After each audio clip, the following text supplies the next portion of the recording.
in 1993, United Nations made 4 resolutions. And Armenia haven't implemented these resolutions. What is this resolution?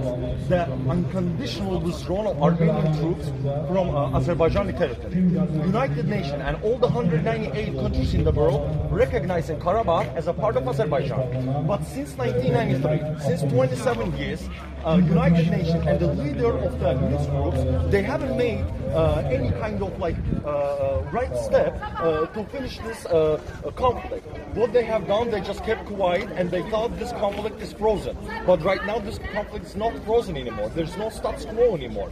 So what United Nations must do in here, so they must urge the Armenia to implement these resolutions which they wrote it in 1993. So this is the reason Azerbaijan is here. And another reason is in Ganja, in Tartar, there are 2 cities of Azerbaijan every day getting shelling. Every day there are terrible shellings, like Stalingrad, like Warsaw in Poland. Every day they are attacking to the humans in Tartar city, in Ganja city, in Arjavadi city, everywhere. And besides that, these kind of kids are getting killed in Ganja city right now. The people are sleeping in their buildings, and what they see, the Tochka-U rockets that are bombing the Ganja city.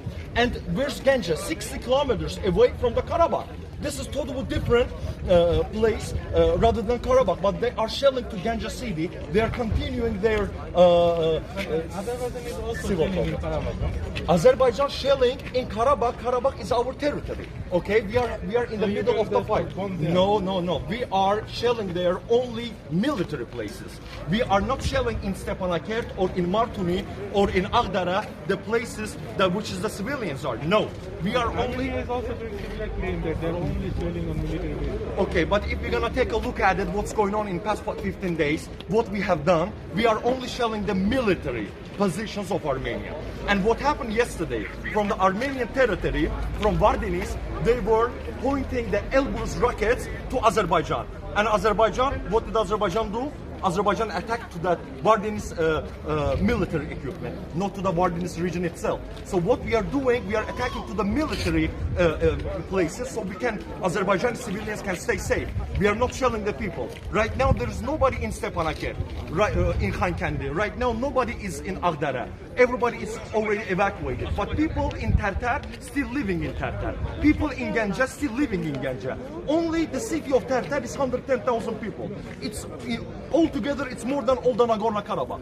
And they're shelling it every day. They're shelling Arjavadi every day. How are you so sure that Azerbaijan's attack did not kill any civilians in Armenia? Azerbaijan we were attacking to the to Khan Kendi military objects. And while we were attacking to the military objects, you cannot make sure that everything is gonna hit to the military object right away. If you're gonna look at it, where's the shellings, it's like maybe 100 meters away from the military place or 50 meters away from the military place. But what Armenia does, directly to the buildings, directly to the places that the civilians are living. So this is the difference between Armenia and Azerbaijan. And at the end, what I want to say, 198 countries, this United Nations recognized Azerbaijan as recognized Karabakh as a part of Azerbaijan, and they made the 4 resolutions. So they must implement the resolutions. That's it.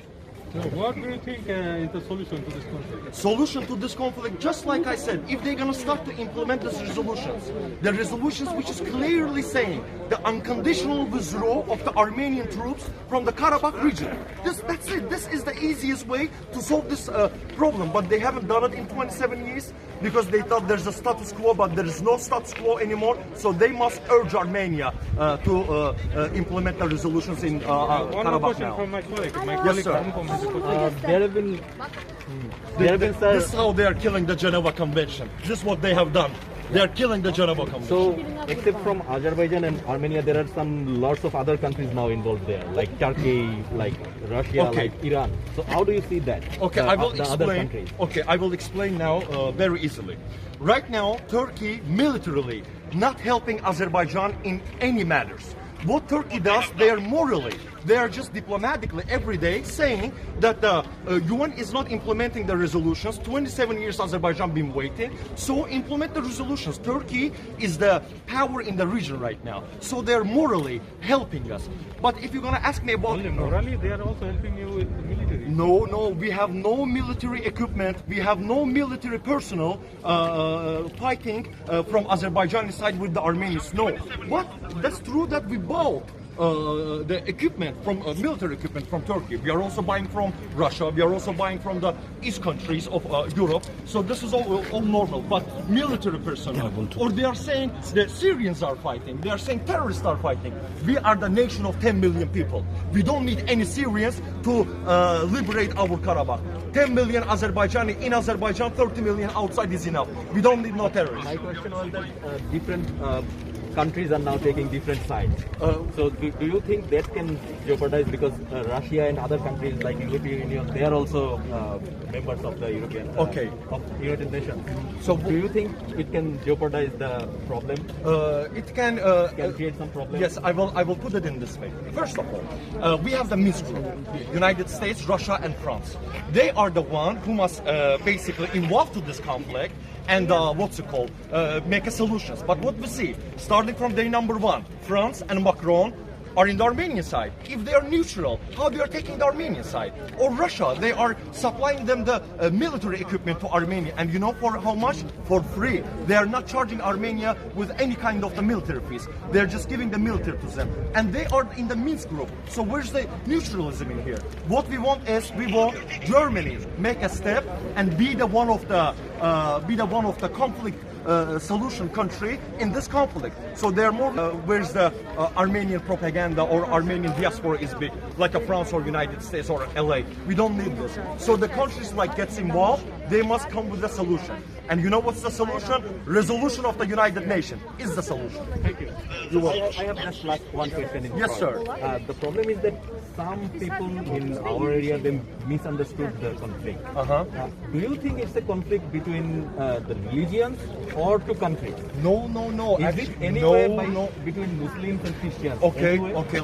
Let me first underline one thing. Azerbaijan is ethnically a very rich country. We have Talysh, Avar, Lezgi, different Jewish. We have different religion people living in Azerbaijan very peacefully. Armenia tried to make the separation, but they couldn't achieve it because they saw how we are together. So there are no religious conflict. And I want to say one thing very important. Karabakh is not a disputed region. Karabakh belongs to Azerbaijan, 198 countries, and United Nations recognize this as a part of Azerbaijan, as our internal integrity. That's it. Yes, thank you. দর্শক আপনারা বুঝতে পারছেন আমরা আজারবাইজানের বক্তব্য জানলাম এখানে আসলে Armenia